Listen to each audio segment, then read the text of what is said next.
Olá a todas e todos, esta é a 11ª aula em regime de ensino remoto emergencial da disciplina História da Filosofia Contemporânea, primeiro semestre letivo de 2020. Na última aula nós vimos como Wittgenstein retorna à filosofia e retorna a Cambridge 15 anos depois de ter abandonado Cambridge, com uma novidade muito radical.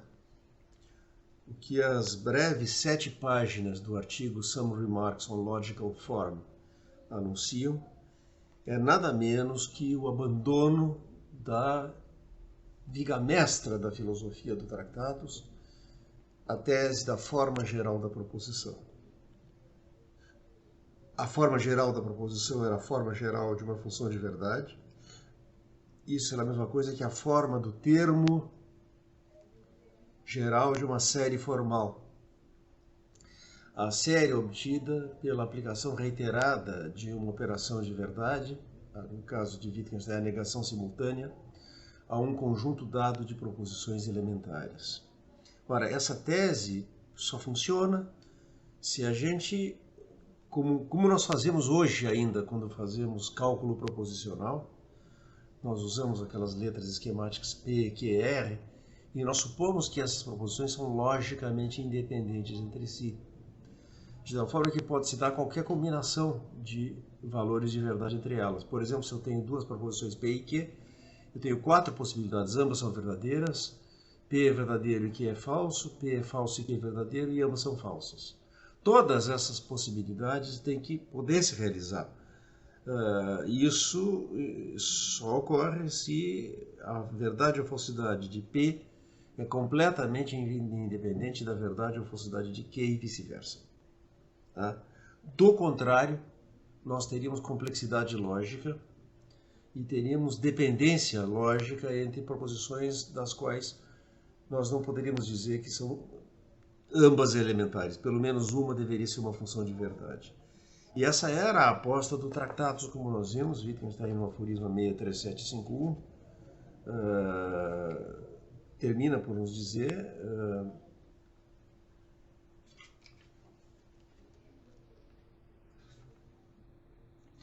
é claro que o produto lógico, é a conjunção, né? O produto lógico de duas proposições elementares não pode ser nem uma tautologia, nem uma contradição. O enunciado de que um ponto do campo visual tem ao mesmo tempo duas cores diferentes é uma contradição. Bom, é isso,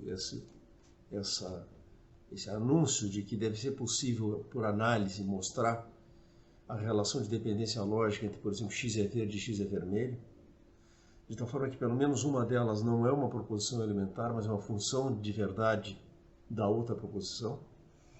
É esse projeto analítico que no artigo de 1929 Wittgenstein anuncia que fracassa. E o fracasso desse projeto analítico está contido no que Wittgenstein apresenta como a novidade mais fundamental que ele apresenta. Ele diz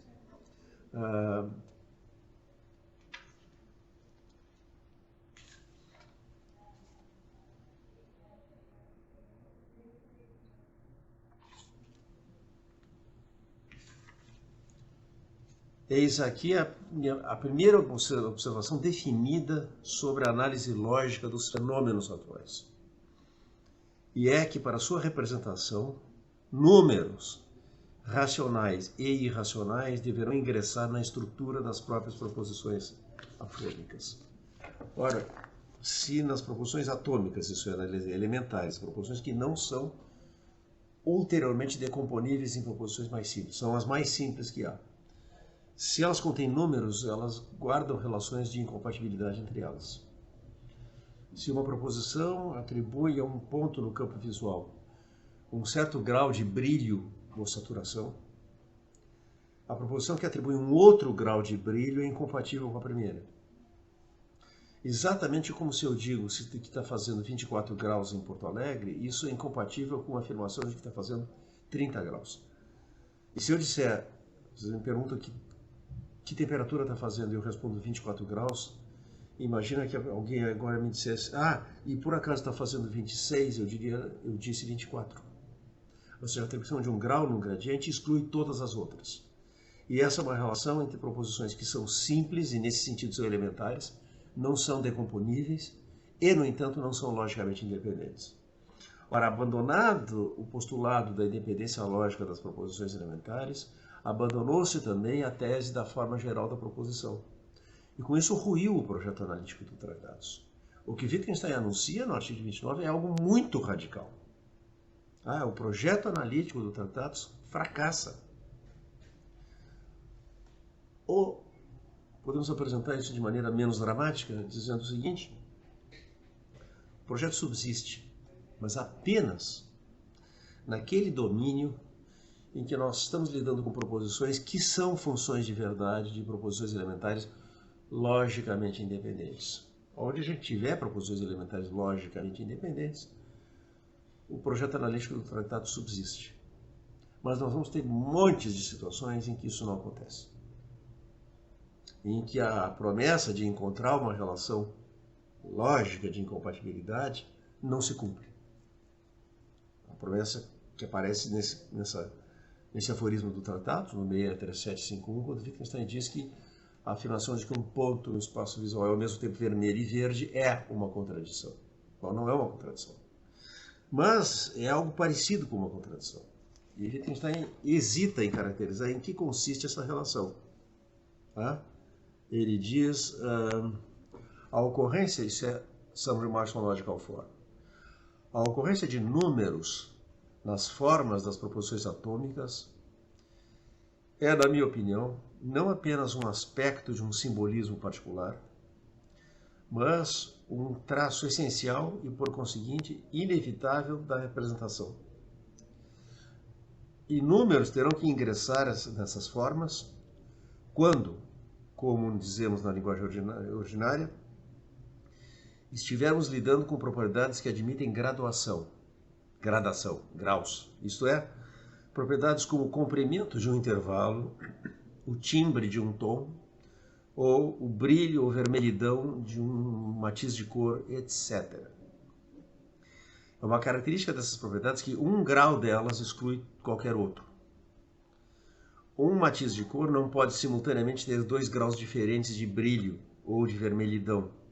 Um tom não pode ter 2 diferentes alturas ou intensidades, etc. E o ponto importante aqui é que essas observações não expressam uma experiência, mas são, em algum sentido, tautologias. Notem que Wittgenstein hesita, em algum sentido, ou seja, são algo muito parecido com o que o tratado chamou de tautologias, mas não são funções de verdade de proposições elementares logicamente independentes. Estamos às voltas com uma noção de tautologia que não é mais a do Tratados, e que Wittgenstein hesita sobre como deva ser caracterizado. Ele diz, em algum sentido, são tautologias. Qualquer um de nós sabe disso na vida cotidiana. Se alguém pergunta qual é a temperatura lá fora e nós dizemos 24 graus, e agora a pessoa perguntasse de novo, e por acaso é 26 graus, nós responderíamos, eu disse 24. Nós tomamos a atribuição de um grau de temperatura, por exemplo, como uma descrição completa que não requer suplementação. Assim, quando nos perguntam, nós dizemos que tempo está fazendo e não, além disso, que tempo não está fazendo, que já está implícito, vai junto. E agora ele explica o que é que ele tinha imaginado no tratado e por que isso fracassou. A gente poderia pensar, e eu pensei, não faz muito tempo, que um enunciado expressando um grau de uma qualidade poderia ser analisado num produto lógico, portanto uma conjunção, de enunciados mais simples de quantidade e uma cláusula suplementar. Isso aqui ele reprisa a análise da generalidade lógica no Tratados. Wittgenstein tinha dito, eu não identifico a noção de todo com a função de verdade. Isso é, para todo x f de x, não é equivalente a f de a, f de b e f de c, mesmo no caso em que a, b e c são todos os x. Para todo x f de x é equivalente, isso sim, a f de A, f de B, f de C, e A, B e C são todos os x. Sem essa cláusula, não há equivalência. Wittgenstein explica agora, tal como eu poderia descrever o conteúdo do meu bolso, dizendo, ele contém um penny, um shilling, 2 chaves e nada mais. Este e nada mais é o enunciado suplementar que completa a descrição. Mas isso não funcionará com uma análise dos enunciados de grau. Pois chamemos uma unidade de brilho B, por exemplo, e seja E de B, o enunciado que diz que a entidade E possui esse brilho. Nesse caso, a proposição E de 2B diz que E tem 2 graus de brilho e deveria ser analisável no produto lógico E de B e E de B. Mas E de B e E de B é equivalente a E. P e P é equivalente a P. Se, por outro lado, quiséssemos distinguir as unidades e escrevêssemos E de 2B igual a E de B', E de B duas linhas, estamos supondo agora 2 unidades diferentes de brilho. E então, se uma entidade possui uma unidade, poderia surgir a pergunta qual delas, B ou B', B' ou B duas linhas, é o que a entidade tem, e isso é manifestamente absurdo.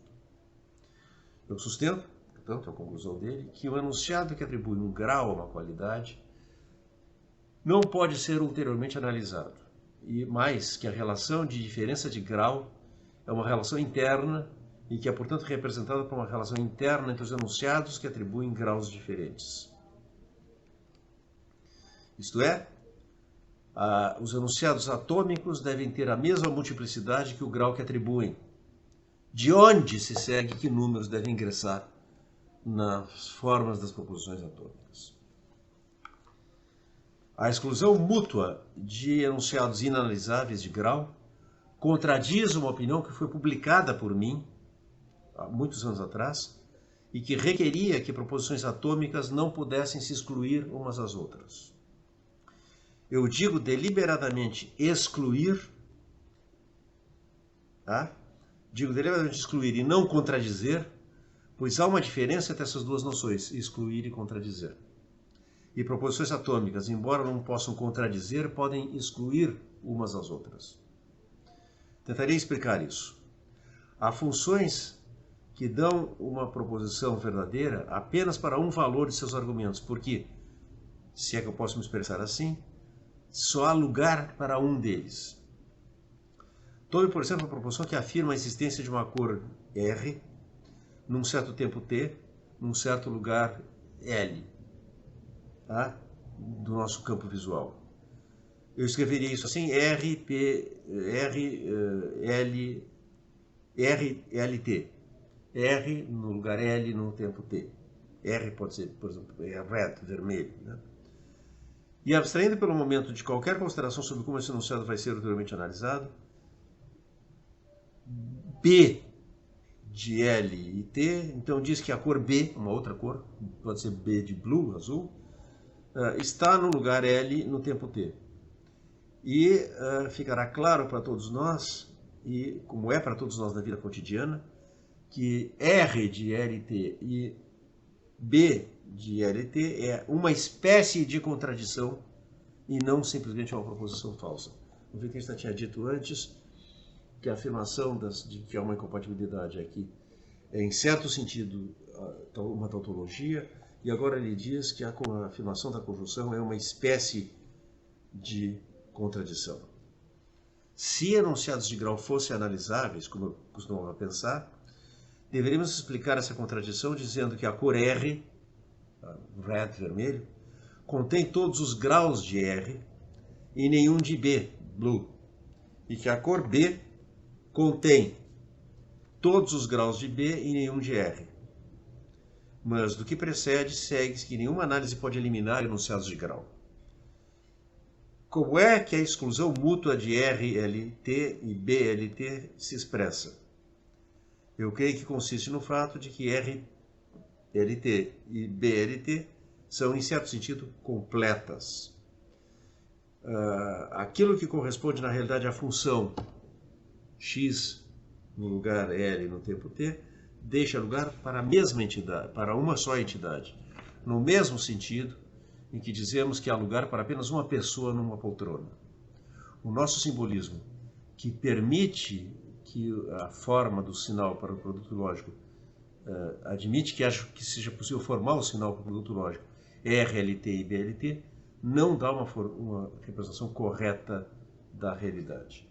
E ele, Wittgenstein, assinala isso mostrando, bom, imagina que nós tentássemos, nós temos duas proposições, falam que num certo ponto, no campo visual, tem, que é identificado como X, um certo local aqui.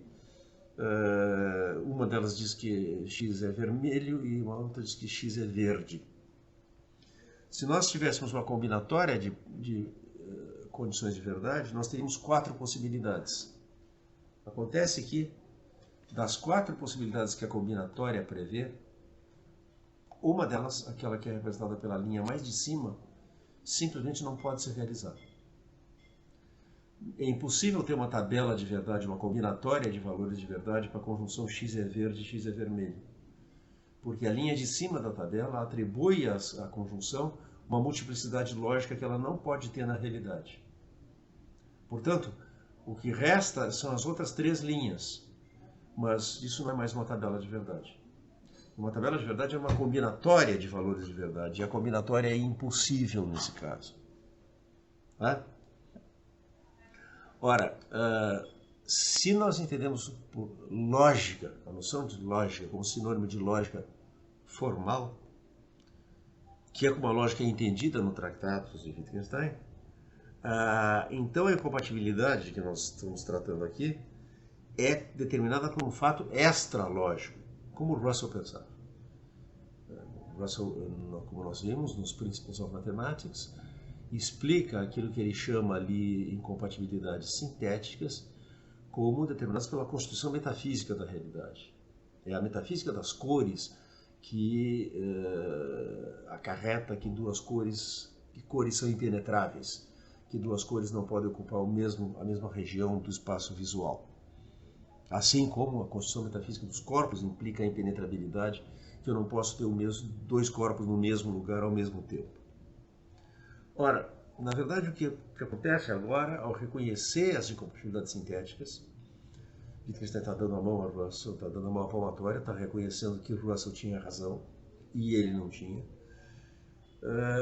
Wittgenstein está, de fato, se defrontando com um dilema. Ou ele mantém a concepção de lógica como identificada a lógica formal e introduz alguma forma de sintético a priori, quer o sintético a priori esteja inscrito na constituição metafísica da realidade, como pensava Russell, para que as incompatibilidades sintéticas eram paradigma de enunciados sintéticos a priori, o mesmo ponto não pode ser ao mesmo tempo verde e vermelho, quer a incompatibilidade sintético a priori esteja na constituição do nosso entendimento, das formas da intuição e categorias do entendimento, como pensava Kant. Então, a primeira alternativa é preservar a concepção de lógica, identificando lógica como lógica formal, e introduzir alguma forma alguma doutrina do sintético a priori. A segunda alternativa é rever a concepção de lógica. Isso é, rever no seguinte sentido, a ideia passa a ser tudo que for condição para uma proposição implicar outra proposição, ou ser implicada por outra proposição, toda forma de dependência entre proposições é matéria da lógica. Então, Wittgenstein tinha 2 alternativas. Preserva a lógica e suplementa a lógica com alguma outra coisa, como ele sugeriu em São Marx, na lógica forma com a teoria do conhecimento, um termo que ele toma de empréstimo a Russell, né? Ou ele revê a concepção de lógica, passando a postular que tudo o que é condição para uma proposição ser implicada por outra proposição ou implicar outra proposição é matéria da lógica. Ora bem, essa é essa segunda alternativa. Embora em São Marx a lógica forma não esteja claro ainda em que direção o Wittgenstein vai ir, a alternativa que ele adota é a segunda. Isso é rever a concepção de lógica. E é isso que aparece no grande manuscrito de 1929-30, Observações Filosóficas. Esse é um material que Wittgenstein produziu no seu primeiro ano de permanência em Cambridge, e é acerca desse manuscrito que Russell teve que se pronunciar, no parecer, sobre a renovação da bolsa de pesquisa de Wittgenstein em Cambridge em 1930. E como eu contei para vocês, Russell diz nesse parecer que, primeiro, Wittgenstein é autor de uma contribuição decisiva e da maior importância para a lógica e para a filosofia, como é amplamente reconhecido, que é o Tratados Lógico-Filosóficos. E, em segundo lugar, que Wittgenstein agora está desenvolvendo ideias que são muito diferentes daquelas que se encontravam no Tratados. E Russell diz, bom, são ideias novas, são ideias surpreendentes. Se elas são verdadeiras, eu não sei, diz Russell. Como um lógico que preza pela simplicidade, eu gostaria que elas não fossem verdadeiras. Porque, se Wittgenstein tiver razão, a lógica é muito mais complicada do que nós pensávamos que era. Mas, de qualquer modo, Russell diz, não há dúvida de que esse material é da maior importância e que seria absolutamente lamentável que Wittgenstein não pudesse prosseguir fazendo essas investigações por falta de condições materiais. Portanto, ele vota a favor da renovação da bolsa de pesquisa. Tá? Ora, aqui nós estamos no umbral de uma nova maneira de fazer filosofia. Diga-se de passagem, foi porque Wittgenstein adotou a ideia de que era preciso rever a concepção de lógica, que a palavra lógica saiu de circulação no início dos anos 30. Wittgenstein deixou de usá-la e substituiu pela palavra gramática. Há uma anotação dele dessa época em que ele diz o seguinte, o filósofo às vezes tem que tirar uma palavra de circulação para fazer manutenção. A principal palavra que foi retirada de circulação para manutenção no início dos anos 30 foi a palavra lógica. Wittgenstein usa em troca a palavra gramática, e gramática entende-se por gramática a lógica formal e algo que a gente poderia chamar uma lógica material. A incompatibilidade entre x é verde e x é vermelho não é formal, como aquela que é entre x é f e x não é f. É uma compatibilidade material, depende do conteúdo dos predicados envolvidos. É porque é verde exclui é vermelho que existe uma incompatibilidade. Não é formal, é material, diz respeito ao próprio conteúdo da predicação. Ora, no momento em que o significado das proposições elementares deve ser levado em conta para avaliar relações de dependência lógica, no momento em que a gente estende a noção de lógica para abarcar validades e invalidades materiais da inferência, a gente está se comprometendo a aceitar como parte da lógica toda proposição cuja verdade é condição do significado de alguma proposição. Tá? É condição de que ela signifique o que ela significa e não outra coisa. Portanto, de que ela tenha as relações de dependência que tem e não outras. Tá? No caso das cores, a gente sabe a priori que a atribuição de uma cor a um ponto é incompatível com a atribuição de outra cor. E Wittgenstein, nas observações filosóficas, escreve o seguinte, olha, posso resumir o que eu estou dizendo aqui, ele recapitula essa exposição de Some Remarks on Logical Form, e ele diz, olha, posso resumir o que eu estou dizendo aqui dizendo o seguinte, as regras que eu estabeleci anteriormente, isso é no Tratados, para sintaxe lógica, constituem uma parte da gramática de e, ou, se, então, se, somente se, mas não toda ela. Ele está dizendo, em outras palavras, que a gramática do Tratados, a gramática lógica do Tratados lógico-filosóficos é incompleta. Ela é incompleta no sentido técnico, que a gente usa essa expressão quando faz-se, por exemplo, a prova da completude do cálculo de predicados de primeira ordem. O que Wittgenstein está dizendo é existem inferências que são válidas, cuja validade não é representável na lógica do Tratados. E ele começa agora a dar exemplos de inferências materialmente válidas, do tipo, este homem tem 1,80 m, logo não tem 2 metros. está fazendo 24 graus, logo não está fazendo 21. E Wittgenstein diz com muita insistência, essas inferências não são entimemas. O que é um entimema? É uma proposição, é um argumento cuja validade depende de alguma premissa implícita, que seria preciso tornar explícita. Ora, este homem tem 1,80 m, logo este homem não tem 2 metros, poderia ser tornado uma inferência formalmente válida se nós acrescentássemos a premissa para todo x, se x tem 1,80 m, logo x não tem 2 metros. Dado esse condicional, a inferência é formalmente válida. Mas Wittgenstein diz, eu não preciso dessa premissa maior.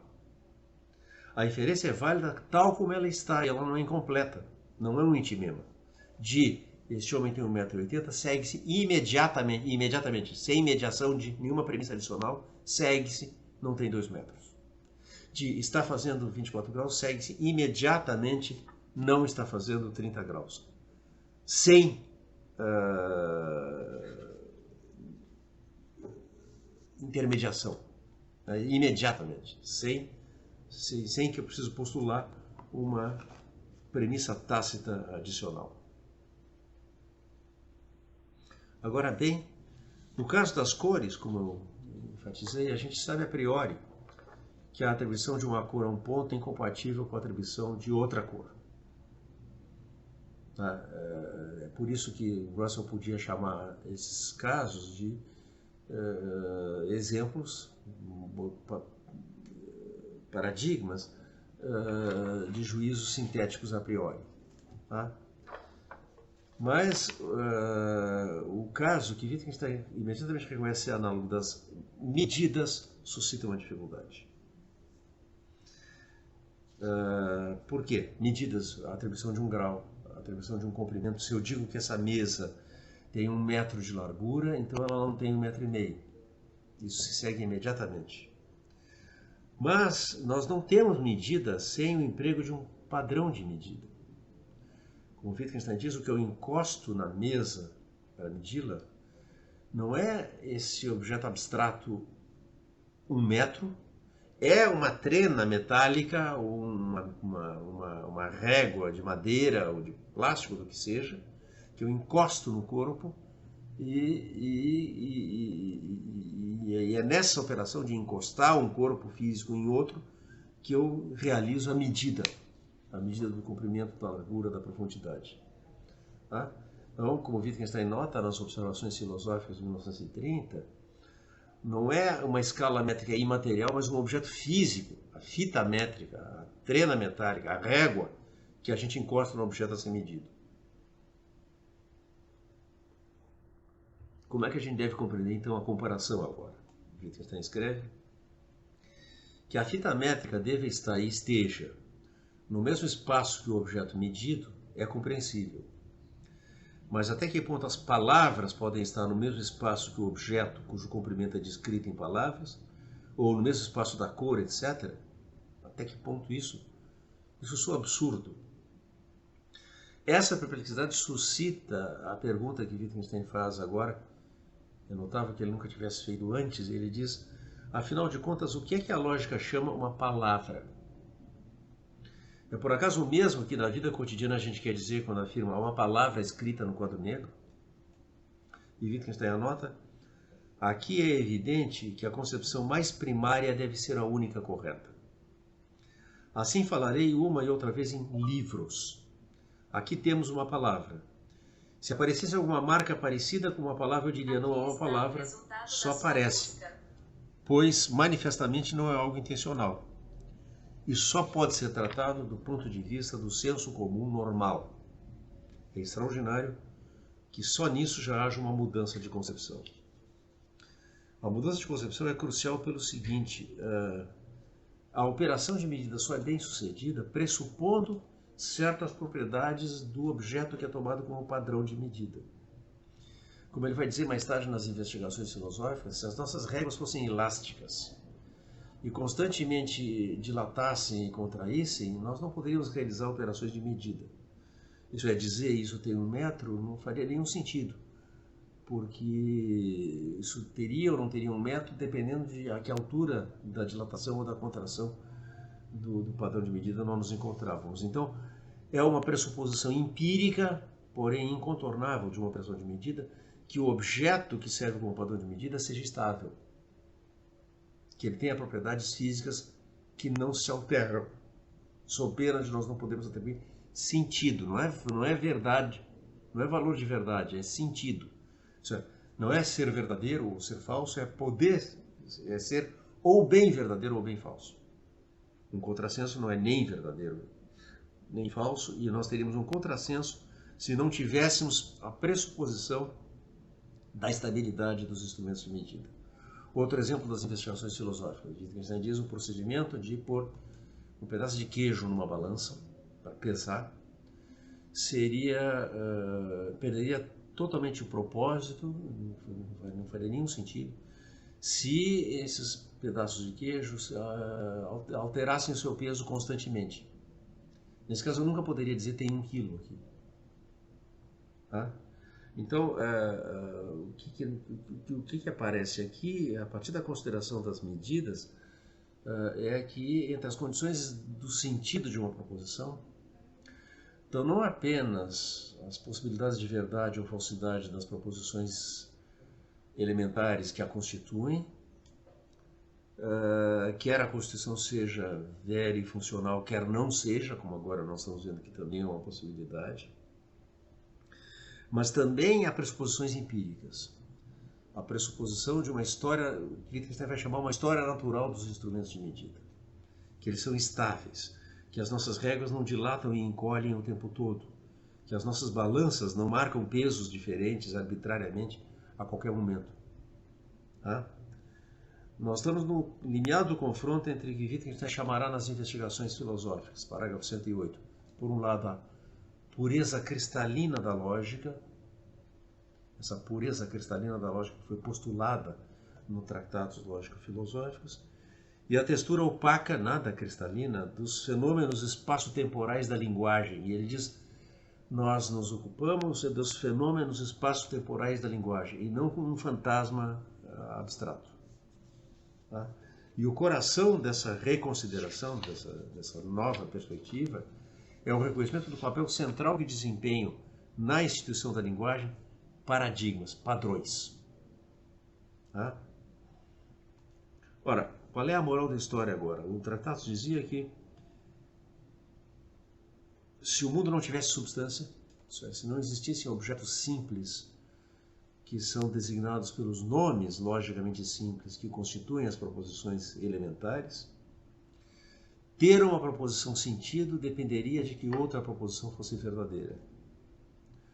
Ora, o que é que nós temos agora nas investigações filosóficas? A ideia de que ter uma proposição sentido depende, sim, frequentemente, de que outra proposição seja verdadeira. E isso, como ele diz no parágrafo 242 das investigações filosóficas, parece abolir a lógica.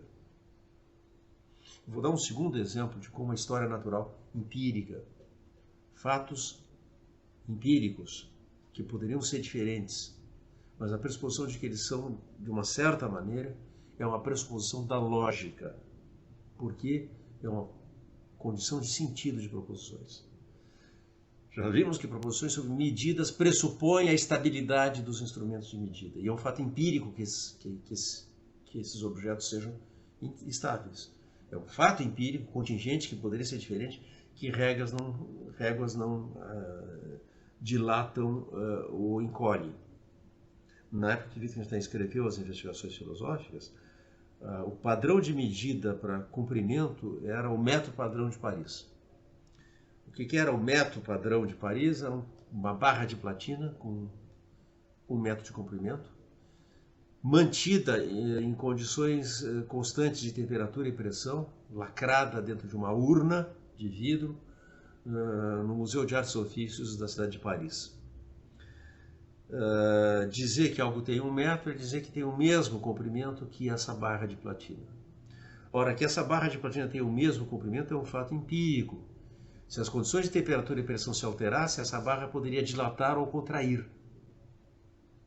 E eu estaria dizendo outra coisa ao dizer que algo tem 1 metro, ou não estaria dizendo nada se esse tipo de alteração, dilatação e contração, continuasse se produzindo, digamos que aleatoriamente. Tá? Um segundo exemplo que vai se tornar para Wittgenstein do maior interesse a partir de meados da década de 30 é o modo como o vocabulário psicológico, os termos que nós pegamos para atribuir estados mentais, sensações, sentimentos, pensamentos, etc., como esse vocabulário psicológico é dependente também de uma história natural. A saber, em que consiste essa dependência? No fato de que, para a atribuição de um estado mental, nós recorremos a critérios de atribuição, e esses critérios consistem na identificação de comportamentos expressivos. Assim, por exemplo, gemer é critério de dor. É perfeitamente possível que alguém esteja gemendo sem sentir dor, e é perfeitamente possível simular a dor, representar o papel de alguém que sente dor no teatro ou no cinema. E é perfeitamente possível sentir dor sem gemer ou manifestar de qualquer outra maneira no comportamento. Eu posso ser um estoico que suporta caladamente sem expressar a dor. Mesmo assim, nós sabemos a priori que gemer é um critério para a dor. Não é nem condição necessária, nem condição suficiente. Mas se nós não soubéssemos que quando uma pessoa geme em condições normais de temperatura e pressão, vamos dizer assim, essa pessoa está sentindo dor, nós não saberíamos empregar o conceito de dor. Portanto, ao empregar o conceito de dor, nós estamos pressupondo um fato empírico, a saber que os seres humanos, quando sentem dor, expressam essa sensação de uma certa maneira. E assim para os demais estados psicológicos. Tá? O médico pergunta para a enfermeira como está o paciente, e ela diz, ele está sentindo dor, devemos dar-lhe um analgésico. Como é que ela sabe que o paciente está sentindo dor? Bom, porque o comportamento expressivo dele manifesta isso. Ora, o fato da história natural que seres humanos e outros animais tenham comportamentos expressivos de estados psicológicos. Nós também dizemos de um cão que abana a cauda que ele está contente. E mais uma vez, a atribuição de um estado psicológico depende da pressuposição de uma regularidade empírica, que cães satisfeitos abanam a cauda. Tá? Gatos, quando abanam a cauda, porque estão de mau humor. E é um fato acerca da história natural de cães e de gatos que abanar a cauda tem um significado diferente, é expressivo de um estado psicológico diferente no caso dos gatos e no caso dos cães. Tá? Eu preparei para o uso de vocês. Vocês têm lá no nosso acervo bibliográfico o texto integral das investigações filosóficas de Wittgenstein. Eu preparei lá como eu tinha feito para On the Note de Russell, um esquema que eu chamei o mapa das investigações filosóficas, em que, grosso modo, eu divido as investigações em três grandes seções. A primeira, que vai do parágrafo 1 até o parágrafo 184, é uma autocrítica. Wittgenstein diz, no parágrafo 108, poderíamos dizer: a consideração deve sofrer uma rotação, mas sobre o eixo, Angelpunkt, o eixo da nossa genuína necessidade. A genuína necessidade é dar conta do engendramento dos problemas filosóficos a partir do que era chamado no prefácio do Tratados o mau entendimento da lógica da nossa linguagem. Wittgenstein nunca abandonou esse diagnóstico de que os problemas filosóficos são pseudo-problemas, ilusões gramaticais, engendradas pelo mau entendimento da lógica da nossa linguagem. O que foi reconsiderado é em que consiste a lógica da nossa linguagem. Tá? Então, de 1 a 184 existe essa reconsideração, e o ideal do Tratados aparece como um caso limite de uma estrutura muito mais complexa em que nós temos frequentemente relações de dependência lógica que não são determinadas por propriedades formais das proposições, mas sim pelo seu conteúdo material. Nos parágrafos 185 a 242, emerge, nós já vamos ver por quê, aquilo que constitui a viga mestra das investigações filosóficas. Se no Tratados a viga mestra era a tese da forma geral da proposição, agora nós temos uma espécie de abstração de nível superior daquela concepção de operação lógica, que é a investigação sobre o que significa seguir uma regra. Seguir uma regra significa fazer alguma coisa, e fazer de novo essa mesma coisa, e fazer outra vez a mesma coisa, e a questão central de Wittgenstein agora, o que significa dizer que eu faço outra vez a mesma coisa? Tá? Isso constitui o núcleo do livro, nós vamos ver com mais devagar isso aí, e depois do parágrafo 243 até o fim, até 693, o que Wittgenstein faz é revisitar o projeto russeliano da teoria do conhecimento.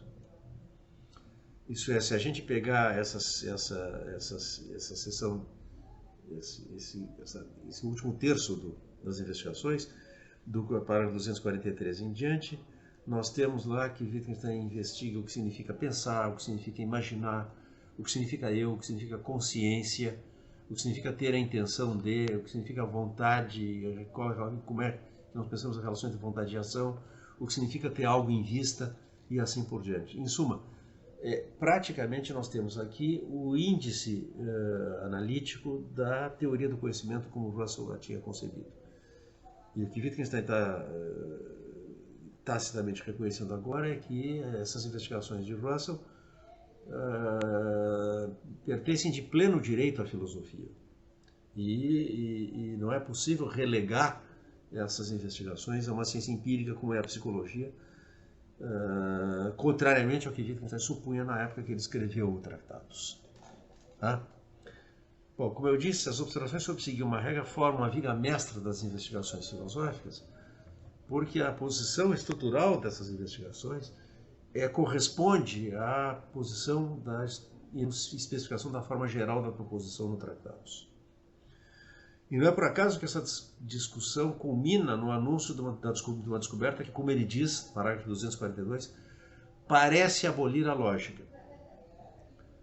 Por quê? Parece abolir a lógica porque a descoberta consiste no abandono do postulado, que era a parte integral da doutrina, da essência da proposição, da independência do sentido em relação à verdade.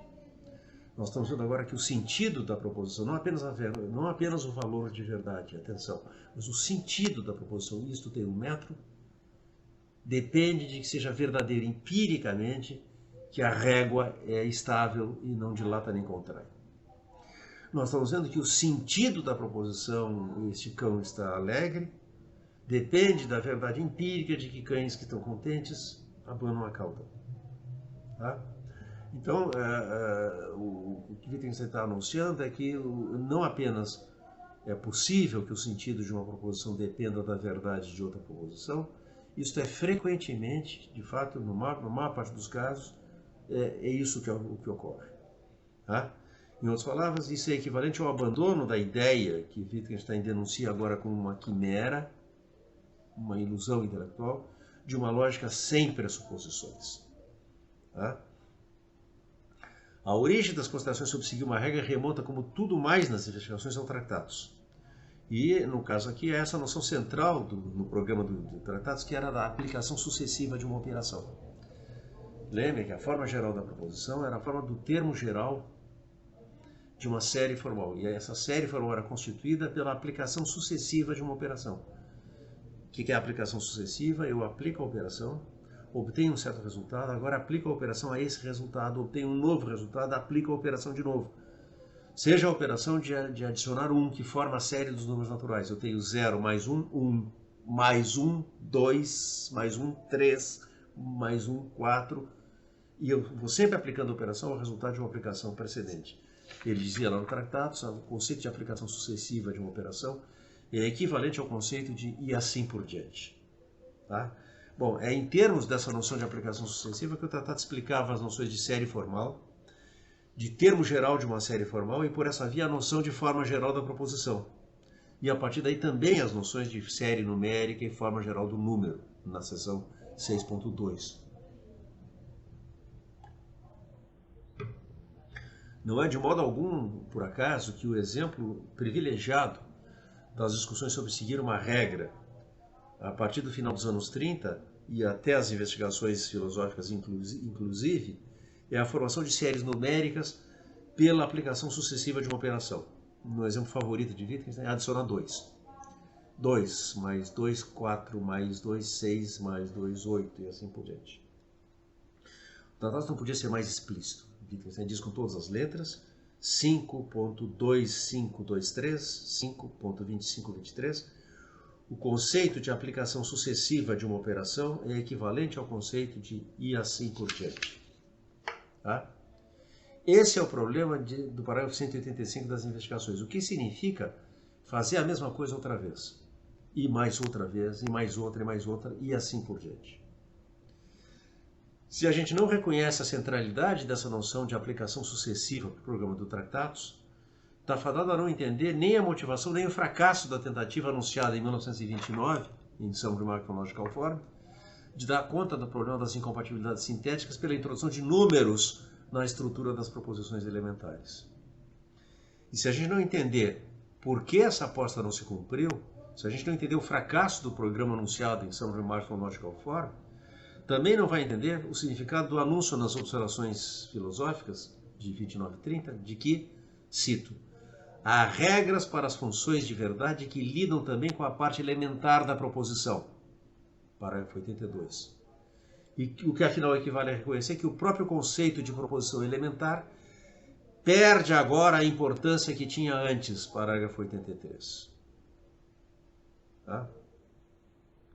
O desfecho da meditação sobre seguir uma regra é descrito muito bem por Roger White, que é autor de um dos melhores livros de introdução ao Tractatus que eu conheço, se não for o melhor de todos. Roger White tem um artigo intitulado Pode ter uma proposição sentido depender de que outra proposição seja verdadeira? E lá ele escreve o seguinte, dadas certas proposições. Então, há histórias logicamente possíveis do mundo em que seria impróprio dizer que a proposição é verdadeira ou falsa, pela simples razão de que, ao considerar essas histórias como se realizando, estamos considerando uma situação em que seria impossível formular as proposições em questão.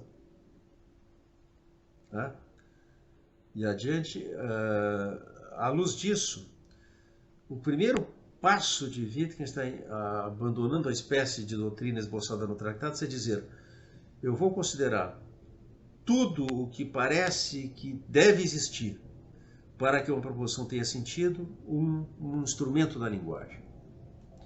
O que vemos aqui, diz White, é a primeira notícia de algo elaborado com imensa sutileza e numa ampla escala nas investigações.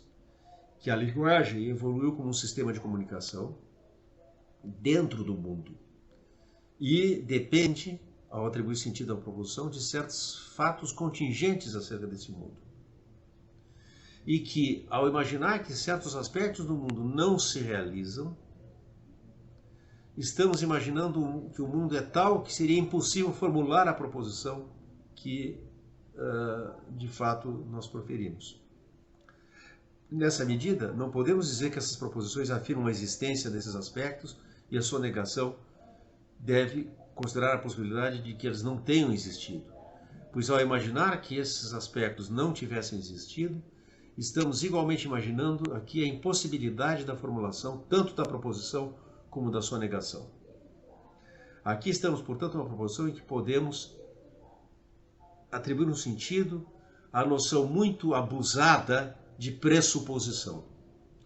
Se ao considerar que uma certa possibilidade se realiza, estamos ipso facto considerando uma situação em que uma proposição não pode mais ser formulada, podemos dizer que a proposição pressupõe esse aspecto do mundo, pois, ao removê-lo, estamos não considerando a falsidade da proposição, mas uma situação em que simplesmente não há mais tal proposição para ser sequer falsa. Tá? Wittgenstein diz nas investigações, isso parece abolir a lógica. E talvez fosse o caso de dizer que, num certo sentido, isso abole, sim. Abole uma certa lógica. De fato, um ideal, uma imagem sublimada da lógica, cuja pureza cristalina, como Wittgenstein escreve no parágrafo 107 das investigações, não era um resultado da investigação, mas um requisito. Como escreve Warren Goldfarb, num artigo que está lá no nosso Dropbox e é a melhor introdução que eu conheço à filosofia das investigações filosóficas. Warren Goldfarb é professor de filosofia da Universidade de Harvard e esse artigo se intitula Wittgenstein and the Fixity of Meaning. Wittgenstein e a fixidez, ou a rigidez do significado. A sugestão implícita de Wittgenstein, escreve o Goldfarb, é que não temos nenhum exemplo de uma linguagem sem pressuposições. Essa é uma quimera filosófica. Nenhum de nossos jogos de linguagem contém regras que determinam veredito sobre o uso de todo caso concebível. De tal forma que, no fim, não temos nenhuma ideia do que seria isso. A comunicação ordinária depende de que o mundo se comporte de maneira ordinária. E Goldfarb, com muita propriedade, compara o que escreve Wittgenstein acerca disso com coisas que escreveu na mesma época, de maneira completamente independente, um não sabia do que o outro estava fazendo, o filósofo de Oxford, John Langshaw Austin. Wittgenstein tem, no parágrafo 80 das Investigações Filosóficas, nos convida a imaginar que nós estamos diante de uma poltrona. Eu digo, eis aí uma poltrona. Mas agora eu vou apanhá-la e ela desaparece. Aí eu digo, bom, então não havia uma poltrona, mas sim uma ilusão.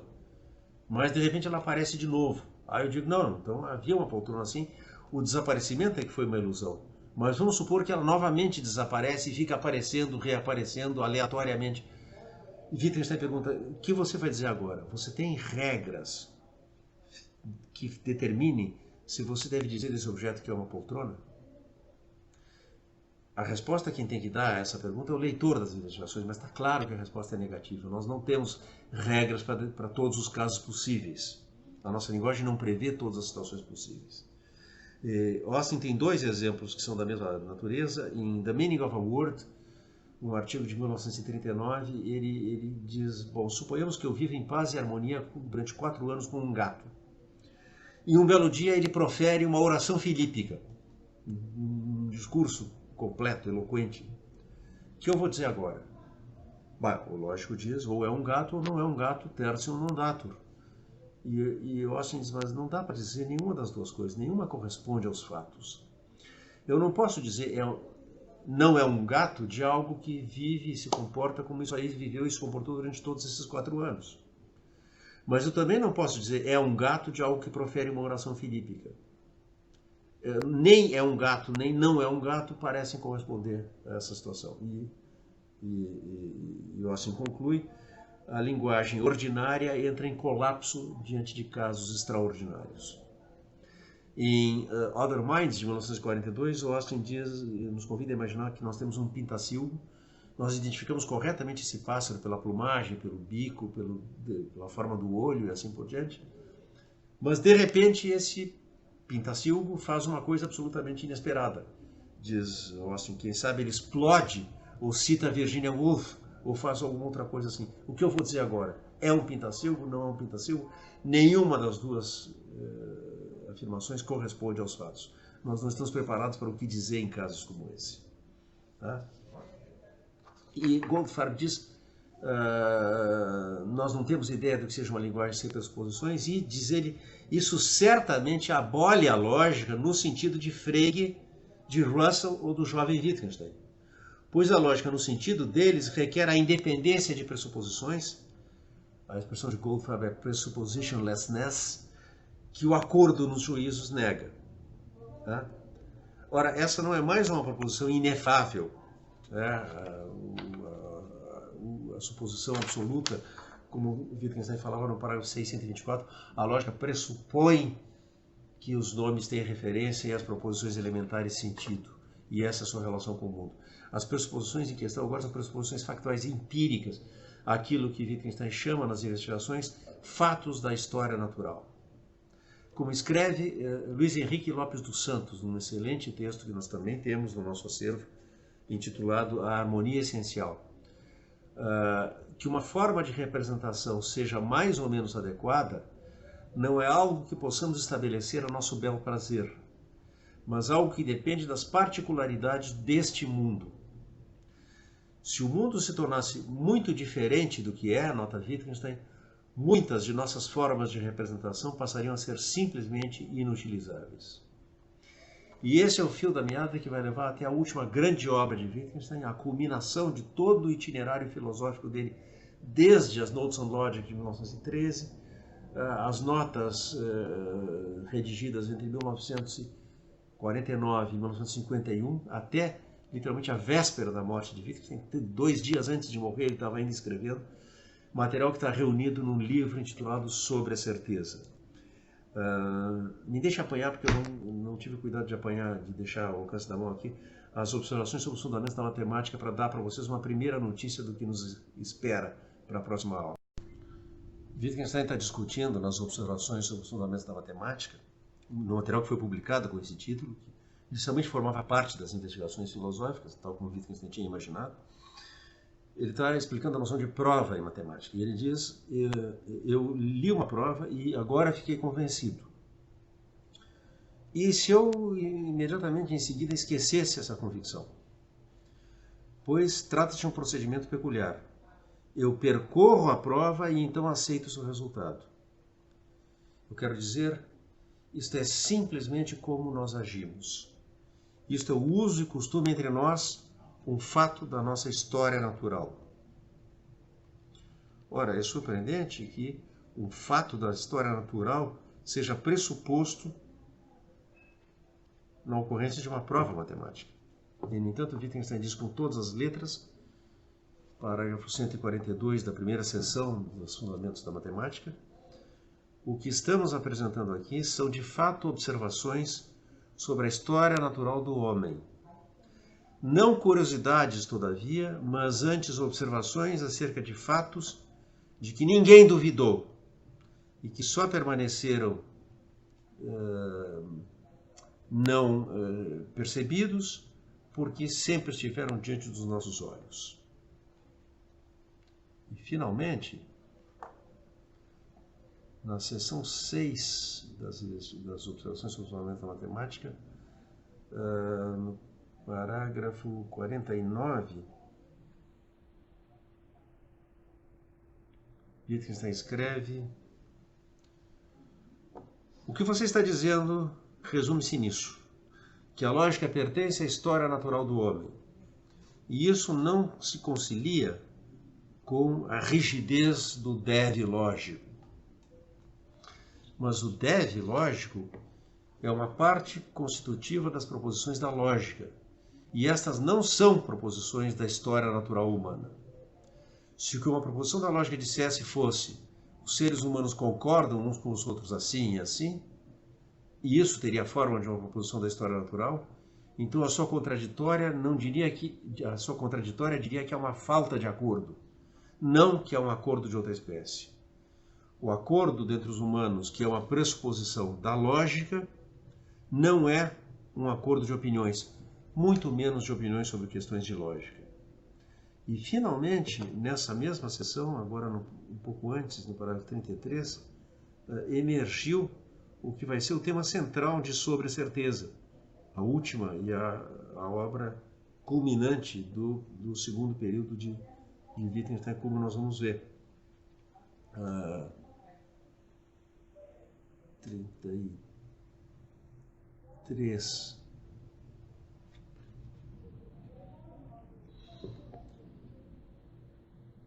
Alguém diz agora que a série dos números cardinais, que obedece à regra mais 1, cuja técnica nos foi ensinada de tal ou qual maneira, 450 sucede a 449.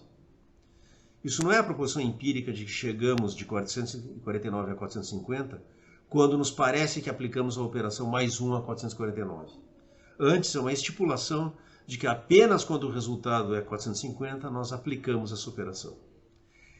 é como, é aqui que eu queria chegar, é como se tivéssemos enrijecido a proposição empírica e feito dela uma regra. E agora temos não uma hipótese que é testada pela experiência, mas um paradigma com o qual a experiência é comparada e julgada, e assim uma nova espécie de juízo. Isso vai ser o fio da meada, essa ideia de que há um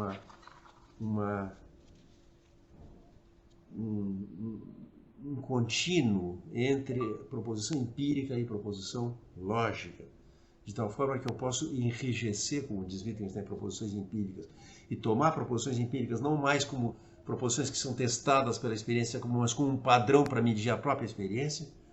Esse vai ser o fio da meada do último grande livro dele, Sobre a Certeza, que é o tema da nossa próxima aula. Até lá, bom fim de semana para todos.